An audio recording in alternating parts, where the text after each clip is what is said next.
வணக்கம். நான் இதற்கு முன்பு வெளியிட்ட யாழ்ப்பாணம் என்கின்ற காணொளியில் யாழை குறித்து குறிப்பிடும் பொழுது திருக்குறளை மேற்கோள் காட்டியிருப்பேன். அதாவது திருக்குறளில் யாழ் இடம் பெற்றிருக்கக்கூடிய ஒரு செய்தியை குறிப்பிட்டிருப்பேன். அப்பொழுது திருக்குறள் திருவள்ளுவர் 2000 ஆண்டுகளுக்கு முன்பு வாழ்ந்தவர், அது 2000 ஆண்டுகளுக்கு முன்பு இயற்றப்பட்ட நூல் என்றும் குறிப்பிட்டிருந்தேன்.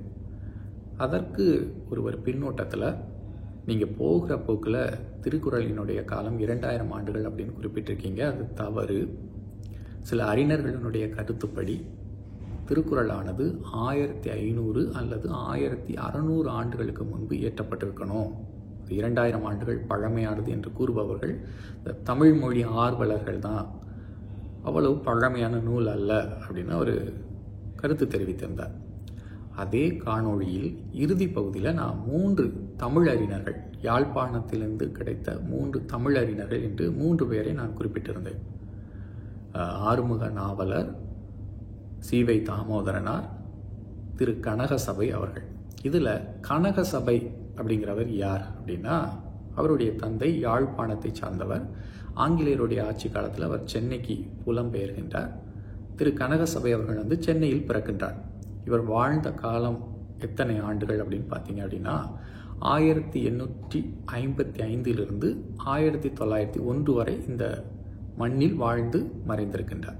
இவர் செய்த தமிழ் பணி என்ன அப்படின்னு பார்த்தீங்க அப்படின்னா, ஆங்கிலத்தில் 1800 ஆண்டுகளுக்கு முன் தமிழர் என்கின்ற ஒரு வரலாற்று நூலை எழுதியவர். ஒரு கட்டுரையாக எழுதியிருக்கின்றார். பிறகு அது நூலாக தொகுக்கப்பட்டு வெளியிடப்பட்டிருக்கிறது. இந்த நூலுக்கும் திருக்குறளுக்கும் என்ன தொடர்பு அப்படின்னு நீங்கள் கேட்கலாம். இதுக்கு ஒரு தொடர்பு இருக்குது. இவர் தான் முதல்ல கயவாகு காலம் காட்டி என்கின்ற வரலாற்றை ஆராய்வதற்கு ஒரு முறையை அறிமுகம் செய்து வைக்கின்றார். அதாவது நம்ம சங்க காலம் அப்படின்னு சொல்கிறோம். 2300 ஆண்டுகளுக்கு முன்பு இயற்றப்பட்ட தமிழ் நூல்களை சங்க இலக்கியம் அப்படின்னு நம்ம பெயர் கூறி அழைக்கின்றோம். இந்த காலகட்டங்களில் வாழ்ந்த தமிழ் மன்னர்களை ஆய்வு செய்வதற்கு இந்த கயவாகு காலம் காட்டி முறையை பயன்படுத்துகின்றார்கள். யார் இந்த கயவாகு அப்படின்னா, அதாவது இவருடைய பெயர் கயவாகு அல்ல, நம்ம தமிழில் கயவாகு அப்படின்னு சொல்கிறோம். கஜபாகு, இலங்கையை ஆட்சி செய்த ஒரு மன்னன். இவனை பற்றிய குறிப்புகள் மகாவம்சம் என்கின்ற இலங்கையினுடைய ஒரு நூலில் இடம்பெற்றிருக்கு. அதை அடிப்படையாக கொண்டுதான் அவர்கள் கயவாகுக்கு முன்பு இருந்த மன்னர்கள், கயவாகுக்கு பின்பு இருந்த மன்னர்கள் என்று பிரிக்கின்றார்கள். இதற்கும் திருக்குறளுக்கும் என்ன தொடர்பு அப்படின்னு கேட்குறீங்களா? இப்போ பார்க்கலாம். அதாவது திருக்குறள் 2000 ஆண்டுகள் பழமையான நூல் அப்படின்னு சொல்கிறோம். அதற்கு என்ன சான்று முதல்ல அப்படின்னு பார்த்தீங்க அப்படின்னா, திருக்குறள் 50 காப்பியங்களில் ஒன்றான மணிமேகலையில் மேற்கோள் காட்டப்படுகிறது. உங்களுக்கெல்லாம் தெரியும் ஒரு குறள், தெய்வம் தொழால் கொழுநன் தொழுதெழுவாள் அப்படின்னு ஒரு குறள் உண்டு. அந்த குறளை மேற்கோள் காட்டி பொய்யில் புலவன் என்று ஒரு தொடரும் இடம்பெற்றிருக்கிறது மணிமேகலையில். அதாவது திருவள்ளுவரை பொய்யில் புலவன், பொய் இல்லாத புலவன் என்று சான்று கொடுக்கிறது மணிமேகலை. மணிமேகலையின் காலம் என்ன அப்படின்னு பார்த்தீங்க அப்படின்னா யாருக்கும் தெரியாது. ஆனால் மணிமேகலையை இயற்றிய சீத்தலை சாத்தனாரும் சிலப்பதிகாரத்தை இயற்றிய இளங்கோவடிகளும் ஒரே காலத்தவர். ஏன்னா சிலப்பதிகார கதையை இளங்கோவடிகளுக்கு சீத்தலை சாத்தனார் தான் குறிப்பிடுகின்றார். அதெல்லாம் சிலப்பதிகாரத்தினுடைய பதிகங்களில் இடம்பெற்றிருக்கு. அப்போ இளங்கோவடிகள் காலமும் சீத்தலை சாத்தனாருடைய காலமும் ஒன்று.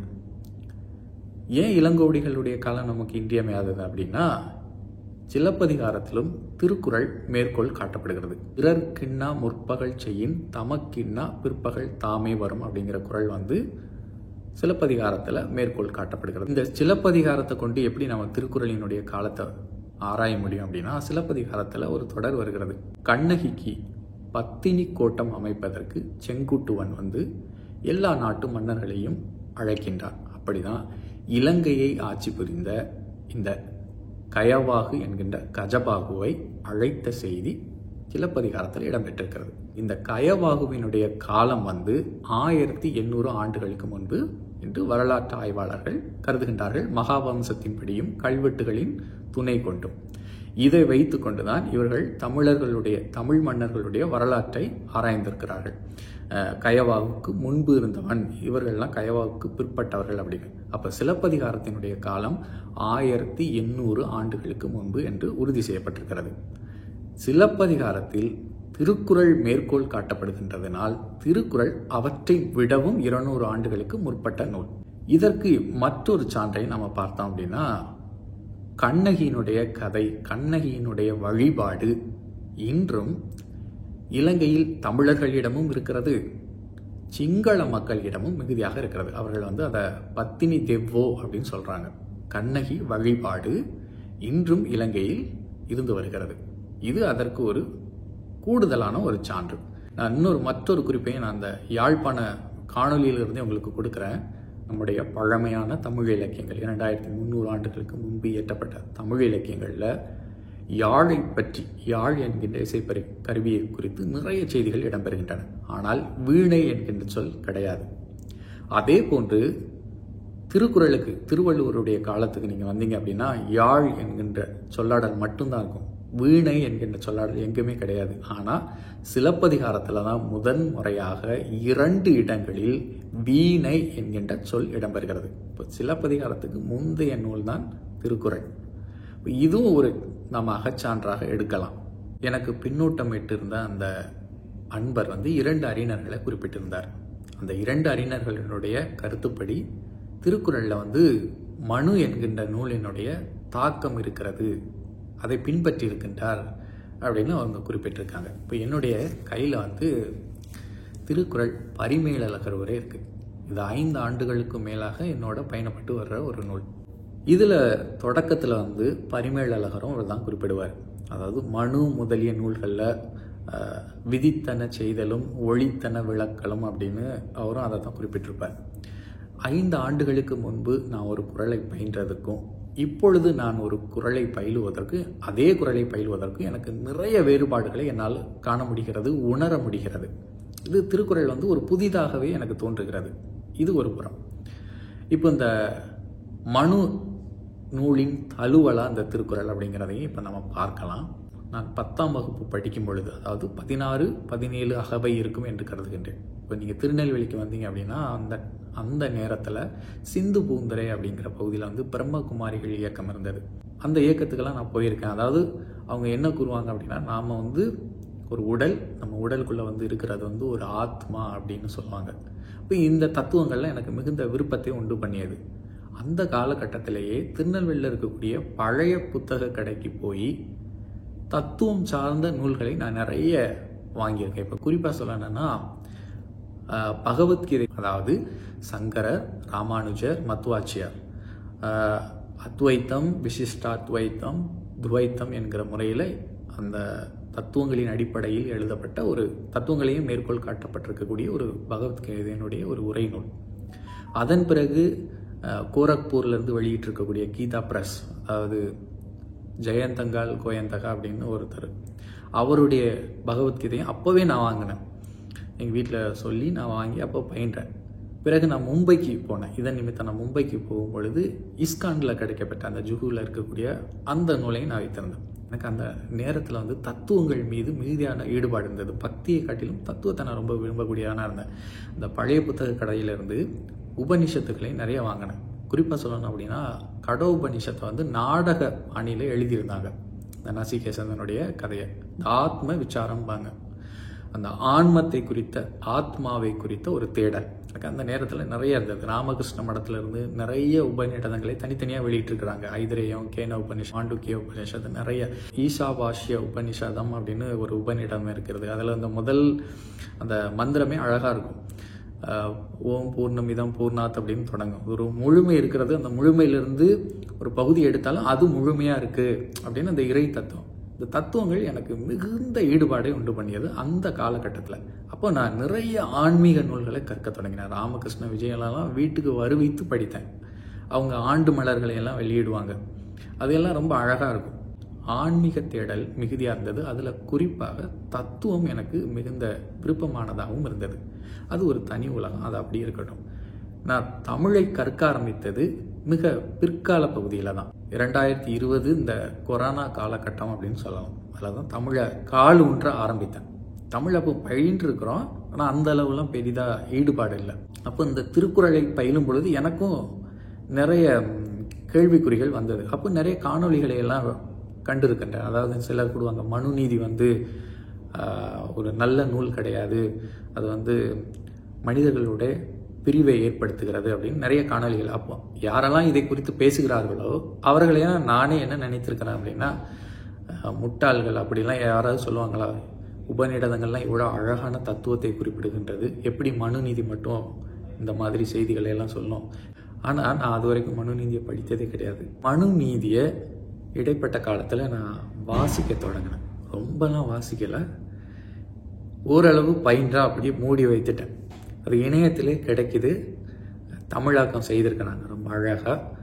எனக்கு இந்த தேவநாகரிக எழுத்துக்களை படிக்க வரும். அப்போ அந்த தேவநாகரிக எழுத்து எனக்கு பெருசான சமஸ்கிருதம் தெரியாது, ஆனால் நான் அதில் அந்த சமஸ்கிருத தொடர்பான சொற்பொழிவுகளை அவ்வப்போது கேட்பதுண்டு. இப்போ ஓம்காரானந்தா அவர்களுடைய திருக்குறள் சொற்பொழிவாக இருக்கட்டும், சமஸ்கிருதத்துக்கு இந்த சங்கர ஜெயந்திக்கு சான்ஸ்கிரிட் காலேஜில் நடத்துகிற அந்த சொற்பொழிவுகளாக இருக்கட்டும், அதெல்லாம் நான் நிறைய கேட்பதுண்டு கிடைக்க. அப்போ இந்த மனுநீதியை அது வரைக்கும் நான் படிக்கலை. அந்த மொழிபெயர்ப்பை இணையத்தில் நான் கற்கும் பொழுது அப்படியே தூக்கி வச்சுட்டேன். யாரெல்லாம் சொன்னாங்களோ அதுக்கு நேராகத்தான் இருக்குது, அதற்கு எதிர்மறையாகலாம் அந்த நூலில் இடம்பெறலை. அவங்க கூறிய கருத்துக்கள் அப்படியே இடம்பெற்றிருக்கு. குறிப்பாக சொல்லணும்னா, அவங்க மனிதர்களை 4ஆக பிரிக்கிறாங்க. ஒரு மனிதனுக்கு பெயர் வைக்கிறதுக்கு கூட அதில் சொல்லப்பட்டிருக்கு, இந்த பிரிவை சார்ந்தவர்கள் இந்த பெயரை தான் வைக்கணும், இந்த பிரிவை சார்ந்தவர்கள் இந்த பெயரை தான் வைக்கணும் அப்படின்னு. உடை, எந்த வகையான உடை, ஒரு குறிப்பிட்ட பிரிவினர் சணல் ஆடையை தான் உடையாக உடுக்கணும் அப்படின்லாம் இருக்குது. அதில் உடை, உணவு, பெயர் வைப்பு முறை, இப்படி நிறையா இருக்குது. நீங்கள் அதை ஓரளவு வாசித்தீங்க அப்படின்னா இன்றைய காலத்துக்கு முற்றிலும் பொருந்தாதவை. இப்போ நீங்கள் ஒரு கல்வி கற்ற ஆள் அதை எடுத்து படிக்கிறீங்கன்னா உங்களுக்கே அதன் மீது சினம் வரும். அப்படி தான் அதில் எழுதப்பட்டிருக்கு. உழவு இழிவாக கருதப்பட்டிருக்கு அந்த இதில். அதாவது உழவு தொழிலை அவர் நல்ல தொழில் அப்படின்னு சொல்லலை. என்ன சொல்கிறாருன்னு பாருங்கள், கிருஷிம் சாத்விதி மன்யந்தே ஷாவிருத்தி ஷத் விகர்ஹிதா பூமி அப்படின்னு நிறைய வரும். அதாவது விவசாயம் செய்வது உயர்ந்த தொழில் என்று சிலர் நினைப்பார்கள், ஆனால் நல்லோர் இதை ஏற்கவில்லை. கலப்பை, மண்வெட்டி போன்றவற்றால் பூமியை வெட்டுவதாலும் பூமியில் உள்ள உயிரினங்களை வெட்டுவதாலும் இது உயர்ந்த தொழில் அல்ல அப்படின்னு உழவை பற்றி மனு கூறுகின்றது. சரி, அது நமக்கு இந்த 2வது வரியை பயிலும் போது நல்லா தானே சொல்லியிருக்கிறாரு, பூமியை வெட்டும்போது அதில் இருக்கக்கூடிய உயிர்கள் மடியும் தானே அப்படின்னு. அப்போ நீங்கள் வீடு கட்டவே முடியாது, கிணறு வெட்டவே முடியாது. இன்று குறிப்பிட்ட ஒரு பிரிவினர்களுடைய பழங்காலத்தில் அவர்களுடைய வீடுகளில் ஒவ்வொரு வீடுகள்லையும் கிணறு இருக்கும். அப்போ கிணறை எப்படி வெட்டுவீங்க? கிணறு வெட்டும் பொழுது எல்லா உயிரும் மடியை தான் செய்யும். வீடு எப்படி கட்டுவீங்க? மண்ணை தோண்டாமல். இப்போ உழவு இங்கே ஒரு நல்ல தொழில் அல்ல அப்படின்னு சொல்லுது. நீங்கள் அப்படியே திருக்குறளுக்கு வந்தீங்கன்னா அவர் உழவை போற்றுவார். உழுதுண்டு வாழ்வாரே வாழ்வார், மற்றெல்லாம் தொழுதுண்டு அவர் பின் செல்பவர் அப்படிங்கிறார். உழுபவர் தான் உலகத்துக்கே வள்ளல் அப்படின்னா திருக்குறள் பதிவு செய்து உழவை போற்றுகின்றது திருக்குறள். இப்படி சில வேறுபாடுகளை நாம் காணக்கூடியதாக இருக்குது. அது மட்டுமல்ல, நாம் ஈகையை பற்றி பேசுகிறோம். திருவள்ளுவர் சொல்கிறார், அற்றார் அழிப்பசி தீர்த்தல் அப்படிங்கிறார். நம்ம பொருள் வைத்திருக்கிறதுக்கு பயன் என்ன அப்படின்னா, ஒருவனுடைய பசி என்கின்ற ஒரு துன்பத்தை போக்குவது தான் அதனுடைய பயன் அப்படிங்கிறார். அது மட்டுமல்ல, இன்னொரு குறளில் சொல்லும்போது ஆற்றுவார் ஆற்றல் பசி அப்படின்னு வரும். தவம் செய்பவர்களுடைய முதன்மையான ஒரு வலிமை என்ன அப்படின்னா பசியை பொறுத்து கொள்வது. பசியை பொறுத்து கொள்வதனால் இந்த தவம் செய்பவர்கள் மேலானவர்கள் அப்படின்னு அவர் சொல்றார். அவர்களை விட மேலானவர் ஒருவர் இருக்கார். யார் அப்படின்னா, ஒருத்தனுடைய கடும் பசியை போக்குகின்றவன் ஆற்றலுக்கு பின் தான் இந்த தவம் செய்பவர்களுடைய ஆற்றல் அப்படின்னு சொல்றார். ஈகையை பற்றி நிறைய இடத்துல சொல்றார். ஒரு இடத்துல சொல்றாரு, ஒருத்தன் பசியோட துடிப்பதை கண்டு இறந்தும் உயிர் வாழ வேண்டின் பறந்து கெடுக உலகு ஏற்றியான் அப்படின்னு சொல்றாரு. இதுல இறைவனையும் சொல்லலாம், அந்த மன்னனையும் சொல்லலாம். இவ்வாறு நிறைய வேறுபாடுகளை நீங்க மனுநீதிக்கும் திருக்குறளுக்கும் காணக்கூடியதா இருக்கு. அறத்தை பற்றி கூறும் பொழுது எனக்கு இந்த குறள் எப்போ மிகவும் பிடித்தமான குறள். ஈன்றாள் பசி காண்பால் ஆயினும் செய்யற்க சான்றோர் பழிக்கும் வினை அப்படின்னு வருது. அதாவது உன்னை பெற்ற தாய் பசியோடு இருக்கின்றாள், உனக்கு ஒரு வாய்ப்பு கிடைக்கிறது, அந்த வாய்ப்பை பயன்படுத்தி அவளுடைய பசியை போக்கலாம். ஆனால் அது நல்ல ஒரு வாய்ப்பு அல்ல, அது ஒரு தீய வழி. அப்படின்னா அதை நீ செய்யக்கூடாது, அவள் பசியோடு இருந்தாலும் பரவாயில்ல, செய்யக்கூடாது அப்படிங்கிறது. ஈன்றாள் பசி காண்பால் ஆயினும் செய்யற்க சான்றோர் பழிக்கும் வினை. இப்படி நிறைய சொல்லலாம். அல்ல, சூத்திரன் மன்னனாக இருக்கக்கூடிய ஒரு நாட்டில் நீங்கள் வாழக்கூடாது அப்படின்னு அவர் சொல்றாரு.